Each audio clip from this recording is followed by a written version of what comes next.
with Hurricane Ida getting ready to hit landfall, let's talk today about prepping or preparing or being ready.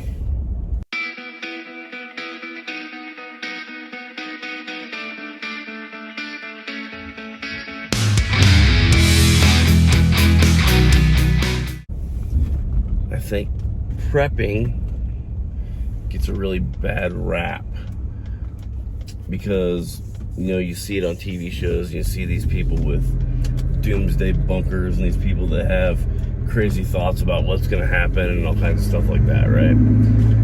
But if you want to talk realism and be a little bit more realistic about what prepping is, it's just being prepared. Being prepared for what? Being prepared for anything. You know, if you're like a firearms enthusiast or if you're a self-defense enthusiast, then you're preparing yourself and your body and your mind. If somebody wants to fight you or rob you, you're preparing for that.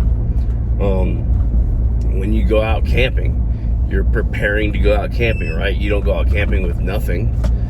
You take your time, you know, check the weather, you make sure everything you need is packed in your backpack. So when you go out there, you go out there and you can have a good time. You're not miserable the whole time, right? You're not trying to just survive, but you're trying to have fun. And that's basically what prepping is, right? Well, if you want to look at it a little bit deeper, you know, if you look at the hurricanes that are happening, you know, look at the hurricanes that have happened in the past and the ones that are happening right now. Look at Hurricane Katrina, you know, what did that do? That ravaged everybody in the Gulf Coast, right? Like everybody was getting jacked up. Hurricane Ida, in the back. Hurricane Ida was, you know, looks like it's gonna do a lot of damage as well. So if you're talking about preparing, you can talk about preparing for that.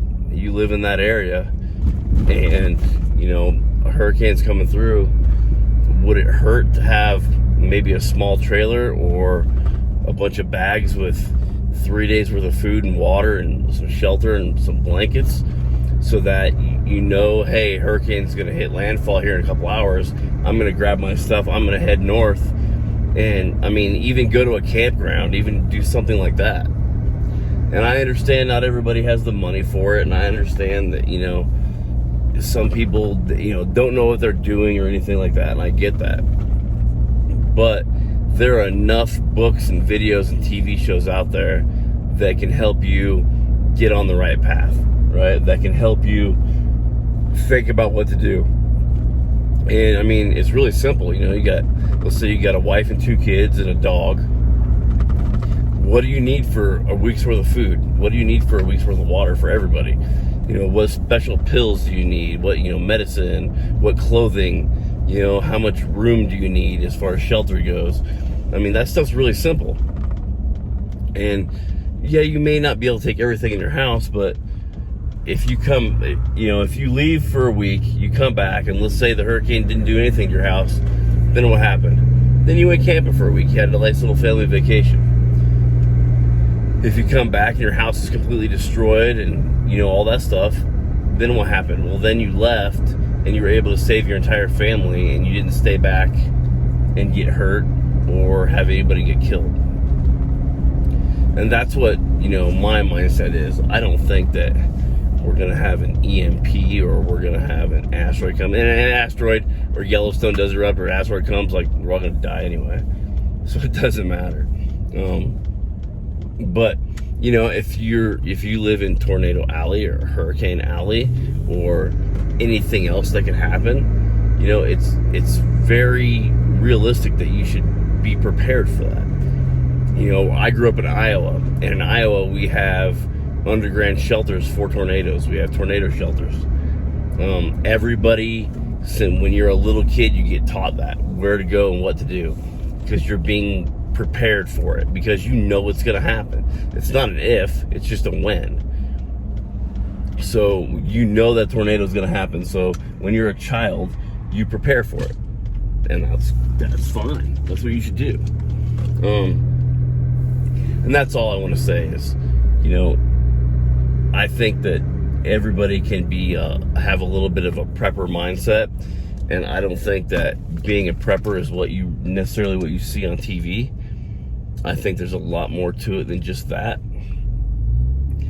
And I think that if you really sit down and think about it hard, what are the natural disasters, what could possibly happen to you, then, it doesn't do any harm. It doesn't do anybody any harm to, have a nice conversation with your family and be like, hey, if this happens, what should we do? And, get your kids involved, get your wife, get your husband, get everybody involved and ask them, what do you think we should do? Okay, well, if we are gone for 3 days or a week or anything, what food should we bring? What clothes should we bring? And I mean, even if you look at the federal government, even FEMA says that you should have 3 days of food and water and some supplies, ready to go. And 3 days of food and water really isn't that much.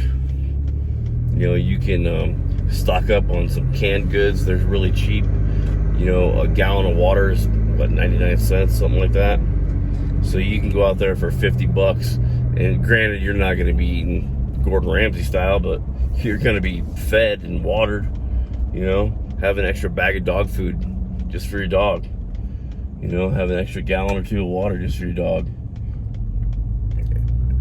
And everything like that, that's only going to help you out. And you know what? If the day never comes that you never have to use it, good.